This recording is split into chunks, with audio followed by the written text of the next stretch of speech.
నమస్తే, నా పేరు సుమలత. మీరు చూస్తున్నది ఈటీవీ 4U ఛానల్. ఈరోజు భద్రాద్రి కొత్తగూడెం జిల్లా కొత్తగూడెంలో జరిగిన వార్తా వివరాలు ఇప్పుడు చూద్దాం.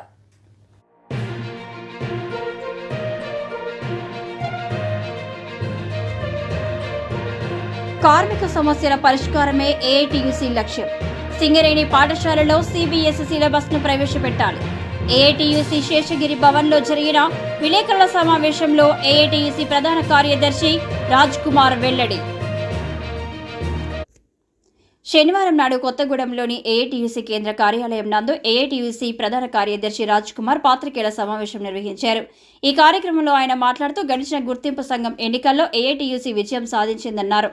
కొత్తగూడెంలోని సింగరేణి ప్రధాన కార్యాలయం నందు గుర్తింపు యూనియన్గా ఏఐటీయూసీ కార్మికుల పక్షాన నిలబడిందన్నారు. అధికారికంగా గుర్తింపు ధృవపత్రం ఎన్నికల కోడ్ ముగిసిన అనంతరం సింగరేణి యాజమాన్యం అందజేస్తుందన్నారు. ఎన్నికల కోడ్ ఉన్నందున కార్మికుల ఉద్యోగ పదోన్నతి బదిలీలు ఆగిపోయాయని అన్నారు. ఎన్నికల విధి నిర్వహణలో సింగరేణి అధికారులు, ఉద్యోగులు, సెక్యూరిటీ సిబ్బంది ఎంతో బాధ్యతగా ఎన్నికల విధులను నిర్వర్తించారు. వారికి ఎన్నికల సమయంలో రావాల్సిన అలవెన్స్లు అందించలేకపోయారన్నారు. సింగరేణిలోని ప్రతి ఏరియాలో ఉన్న ఆసుపత్రుల నందు సరైన అంబులెన్స్లను నడపాలన్నారు. స్కాలర్షిప్ మెరిట్ను 57 మెటీరియల్ స్టాల్స్గా అనుమతించి అందరికీ అందించాలన్నారు. కార్మికుల పిల్లలు ప్రైవేటు పాఠశాలల నందు చదువుతూ అధిక ఫీజుల భారం కార్మికులపై పడుతుందని చెప్పారు. సంస్థ ద్వారా నడుస్తున్న పాఠశాలల నందు సిబిఎస్ఈ సిలబస్ను ప్రవేశపెట్టి కార్మికుల పిల్లలు విద్యలో అగ్రగామిగా నిలబడటకు యాజమాన్యం కృషి చేయాలన్నారు. వేసవి కాలం కావడం వల్ల బహిర్గత గనులలో పనిచేస్తున్న కార్మికులకు మంచినీరు, శీతల పానీయాలు అందించాలని యాజమాన్యాన్ని కోరారు. సింగరేణిలో పనిచేస్తున్న కార్మికుల పక్షాన నిలబడి వారి సమస్యలను అనునిత్యం వెంటాడి పరిష్కరించే యూనియన్ ఏఐటీయూసీ అని చెప్పారు. ఈ కార్యక్రమంలో లక్ష్మీనారాయణ, మల్లికార్జున్, రమణమూర్తి, క్రిస్టఫర్, మాతంగి, లింగయ్య, రాములు, నాగయ్య తదితరులు పాల్గొన్నారు. ఈరోజు సింగరేణి వ్యాప్తంగా గుర్తింపు కార్మిక సంఘ ఎన్నికలు జరిగిన రేపు ఎన్నికల కోడ్ తర్వాత ఏదైతే గుర్తింపు కార్మిక సంఘానికి సర్టిఫికేట్ అందజేయడానికి యాజమాన్యం ప్రయత్నం చేస్తుంది. అందులో భాగంగా ఇప్పుడు ప్రధానంగా కొన్ని బర్నింగ్ ప్రాబ్లమ్స్ మేనేజ్మెంట్ దృష్టికి తీసుకుపోయారు. ఒకటి, ప్రమోషన్స్ విషయంలో యాజమాన్యం పీరియాడికల్ గా కార్మికులు యాక్టింగ్ చేస్తే సంవత్సరంలో వాళ్ళకు ప్రతి మార్చి సెప్టెంబర్ వచ్చే ప్రమోషన్లను ఎన్నికల కోడ్ మీద మీరు నిలిపివేయడం జరిగింది. ఇది చాలా అన్యాయం. అది వాళ్ళకి తీరని ఆర్థికంగా నష్టం జరుగుతుంది. దీన్ని మేము ఎక్స్ప్లెయిన్ చేస్తాం. ఎన్నికల కమిషన్ దగ్గర కానీ మేనేజ్మెంట్ సరిగ్గా స్పందించిన కారణంగా ఈరోజు ఈ ప్రమోషన్స్ వెనకపోవడానికి కారణమైంది. అందుకనే ఇప్పటికీ మేనేజ్మెంట్ వెంటనే స్పందించి ఎవరైతే పీరియాడికల్ గా రావాల్సిన ప్రమోషన్స్ వాళ్ళకి ఇవ్వాల్సిందిగా మీ ద్వారా మేము మేనేజ్మెంట్ కు డిమాండ్ చేస్తా ఉన్నాం. అదేవిధంగా సింగరేణి కాలనీస్ లో సుమారు 1500 మంది, ఇటు సెక్యూరిటీ గార్డ్స్ అయితేనేమి, ఇటు క్లర్క్స్ అయితేనేమి, అసెంబ్లీ అదేవిధంగా పార్లమెంట్ ఎన్నికల్లో ఎన్నికల డ్యూటీలో పాల్గొనడానికి వాళ్ళు మేనేజ్మెంట్ ఇచ్చిన ఏదైతే అధికారం పట్టుకొని వాళ్ళు పోయారు.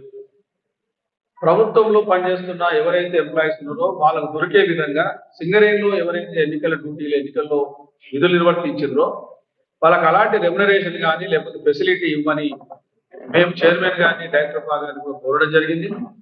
చివరికి ఎన్నికల కమిషన్ కూడా రిప్రజెంట్ చేయడం జరిగింది. కానీ ఇంతవరకు దాన్ని పరిష్కారంలో మేనేజ్మెంట్ వెనుకబడతా ఉంది. వెంటనే మీ ద్వారా రిక్వెస్ట్ చేస్తా ఉన్నాం, ఎవరైతే సింగరేణి కాలనీస్ పనిచేస్తున్న సెక్యూరిటీ అండ్ క్లరికల్ స్టాఫ్ లో సుమారు 1500 మంది సింగరేణి వ్యాప్తంగా ఇటు అసెంబ్లీ ఎన్నికల్లో విధులు నిర్వర్తించారు. పార్లమెంట్ లో కూడా మొన్న 13 మే వాళ్ళ ఎన్నికల విధులు నిర్వర్తించారు. వాళ్ళకు సరి అయిన వేతనం, అలవెన్స్ ఏదైతే ఉందో ఓడి పేమెంట్ చేయాల్సిందిగా డిమాండ్ చేస్తా ఉన్నాం. అదేవిధంగా సింగరేణిలో మెరిట్ స్కాలర్షిప్ 2000 మెరిట్ వస్తే ఎవరికైతే వాళ్ళ స్కాలర్షిప్ ఇవ్వడానికి మేనేజ్మెంట్ 57 స్లాట్స్ అంచేసింది. కానీ ఈరోజు చూస్తే కనీసం 20 కూడా ఇచ్చే పరిస్థితి లేదు. అందుకనే మేనేజ్మెంట్ 2000 మెరిట్ పెట్టకుండా 57 స్లాట్స్ ఎంత అవుతో అంతవరకు వాళ్ళకి ఇస్తే కార్మిక వర్గానికి ఏదైతే మీరు బోర్డ్ ఆఫ్ డైరెక్టరేట్ దాన్ని మాట్లాడిందో ఆ పద్ధతిలో 57 స్లాట్లు అర్హత కలిగిన వాళ్ళందరికీ మెరిట్ స్కాలర్షిప్ అందజేయాలని, అదేవిధంగా company AITUC Singareni college workers union ముఖ్యంగా ఎన్నికల్లో ఒక ఆ కార్మికుల తరఫున ఒక హామీ కూడా మేము ఇవ్వడం జరిగింది. ఏంటంటే యువ కార్మికులు సింగరేణిలో సుమారు 16,000 మంది కార్మికులు కారుణ్యం పేరు మీద కానీ ఎక్స్టర్నల్ ఎగ్జామ్స్ తో పాస్ అయిన కానీ వివిధ డెస్టినేషన్లో పనిచేస్తున్న సింగరేణి కార్మికుల పిల్లలు ఈరోజు విద్యను అభ్యసించడానికి బయట ప్రైవేట్ స్కూళ్ళలో వెళ్తా ఉన్నారు. ఆర్థికంగా వాళ్ళు నష్టం వస్తా ఉన్నది. సింగరేణిలో ఒకప్పుడు కార్మికుల పిల్లలు బాగా చదువుకొని సింగరేణిలో ఈరోజు జనరల్ మేనేజర్ లైన్ కనీసం ప్రభుత్వానికి సంబంధించిన అనేకమైన పదోన్నతుల్లో పనిచేస్తున్న సందర్భాన్ని చూసినాం. అందుకని ఇప్పుడున్న పరిస్థితులు బట్టి చూస్తే సింగరేణి స్కూళ్లను మోడరేట్ చేసి సిబిఎస్ఈ సిలబస్ పెట్టమని చెప్పి మేము అడగడం జరిగింది. అందులో ఒక నమూనాగా అంటే మొదటిసారిగా రామగుండం ప్రాంతం అటు శ్రీరాంపూర్ రామగుండం దగ్గర ఉంటుంది కాబట్టి రామగుండం ప్రాంతంలో సిబిఎస్ఈ సిలబస్ పెట్టి ఎట్లా చేయాలో మోడాలిటీస్ పెడతా ఉన్నాం. దాన్ని మేము కొత్తగూడెం రీజన్ ఒకటి రామగుండం రీజన్ ఒకటి అడుగుతా ఉన్నాం. ఏదేమైనా సిబిఎస్ఈ సిలబస్ వలన కార్మిక వర్గం ఒక్కొక్కరికి ఈరోజు వాళ్ళ పిల్లలను బయట చదివించుకుంటే లక్షలాది రూపాయలు ఖర్చు అవుతా ఉంది. కాబట్టి అలాంటి ఆర్థిక ఇబ్బందులు తప్పించుకోవడానికి ఈ యొక్క సిబిఎస్ఈ సిలబస్ ను మేము అడ్జస్ట్ ఉన్నాం. అదేవిధంగా ఓపెన్ కాస్ట్ లో తర్వాత సమ్మర్లో వాటర్ బాటిల్స్ ఈరోజు ఇవ్వమని అడిగినాం. అది పర్చేస్ పెట్టినామని చెప్పి ఇంకా నాన్స్తా ఉన్నాం. ఈరోజు తెప్పించడానికి పెద్ద విషయం కాదు, ఎందుకంటే మన దగ్గర లోకల్ పర్చేస్ చేయొచ్చు. అదేవిధంగా ఎక్కడికైనా ఇంత సమయం పట్టదు.